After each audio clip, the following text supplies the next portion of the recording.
Os que esperam no Senhor renovarão as suas forças.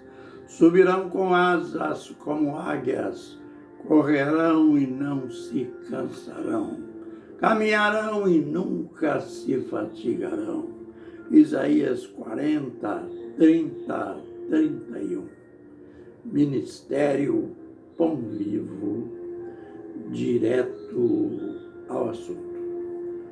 Continuando, aquele acontecimento magno da chegada. Já estamos no ponto em que Pedro chegou na casa de Cornélio. Antes da introdução propriamente dita do culto em si, duas lições principais a gente aprende aqui com respeito à adoração.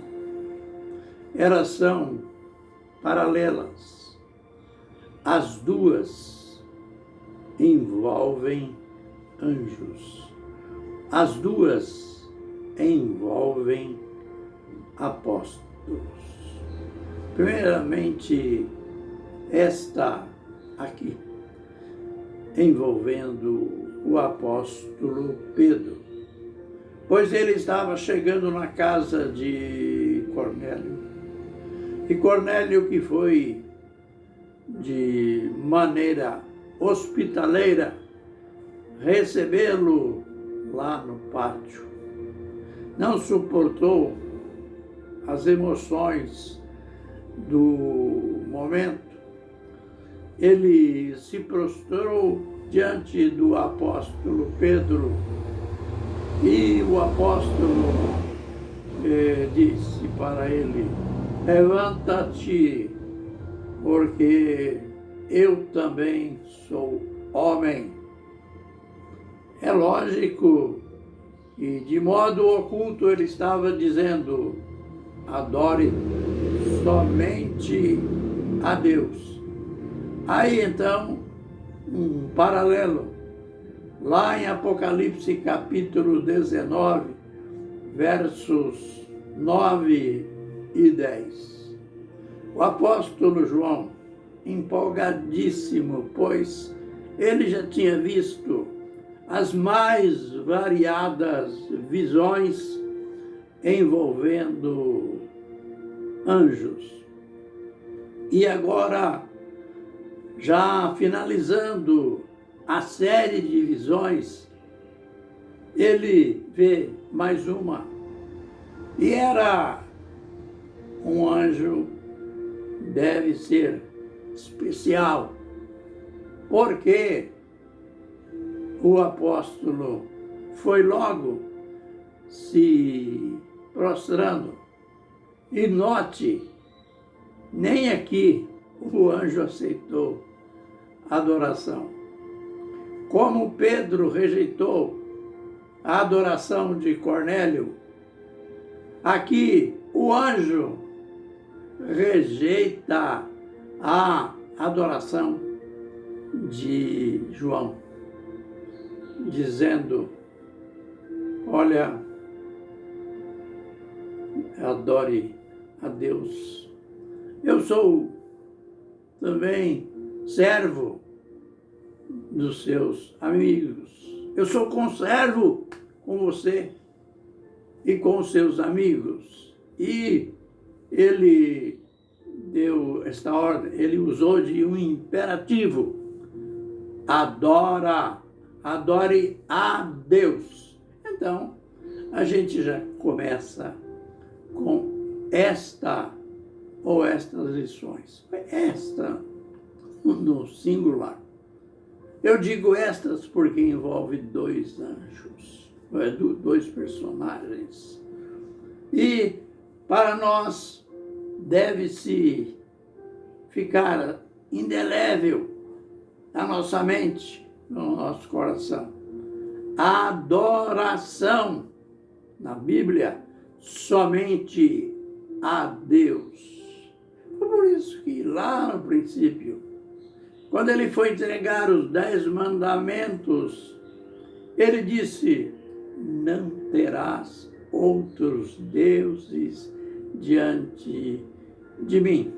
Deus é único. Deus é uma unicidade. Ele é uno, não é trino, como mais tarde inventaram, criaram na chamada doutrina da Trindade, 3 deuses. Não, Deus é uno. Mas vamos ao caso. Ele é chamado para entrar na casa de Cornélio e estava tudo arrumado.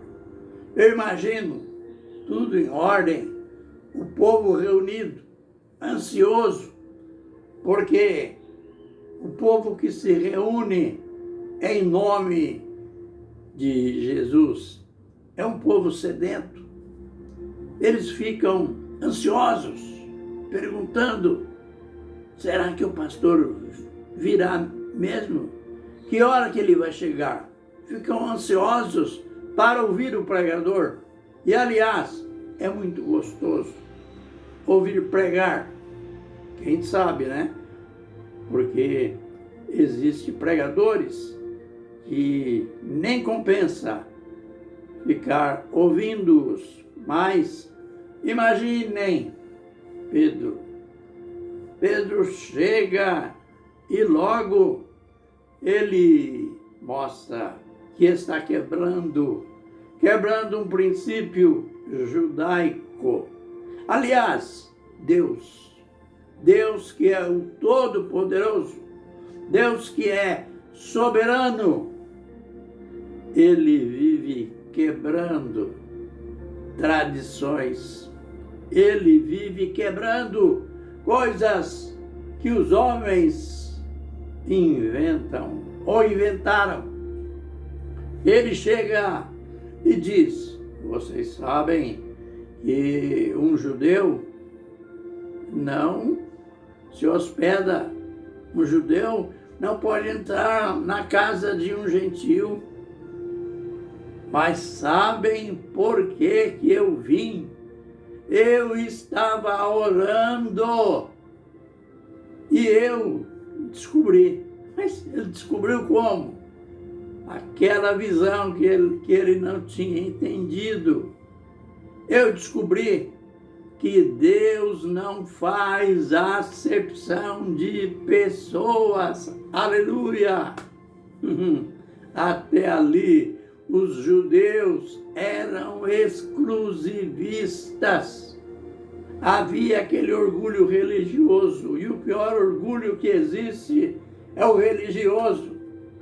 Eles estavam pensando numa salvação exclusiva só para eles, mas Deus estava mostrando agora, com a ida de Pedro na casa de Cornélio, que era gentil, era de outra nação, o próprio Pedro, que a princípio estava rejeitando, não entendeu aquele zoológico que ele viu naquele lençol, agora ele está entendendo. E Deus não estava tão interessado em mostrar animais, não. Deus estava falando através daqueles animais. Era uma analogia. Deus estava mostrando quando ele disse: Pedro, não considere imundo aquilo que Deus purificou. Deus estava dizendo: Pedro, eu vou te levar num lugar você nunca foi. Eu vou te levar, você vai falar do meu nome no meio de um povo que precisa de me conhecer, porque eu não faço acepção de pessoas. E então Pedro estava justificando para Cornélio, justificando para o povo: olha, só estou aqui, só vim mesmo em obediência à ordem a palavra do Senhor. Num culto acontece muitas coisas boas. Aleluia. Ou se espera que aconteça. Naquele ali aconteceram muitas coisas inexplicáveis. Aconteceriam ainda coisa que o próprio povo ficaria empolgado. Mas vamos deixar para falar dos outros pontos, das bênçãos, das maravilhas que aconteceram neste culto no vídeo posterior. Aleluia. Fiquem na bênção, na graça, na paz da parte de Deus e do Senhor Jesus Cristo. Amém e amém.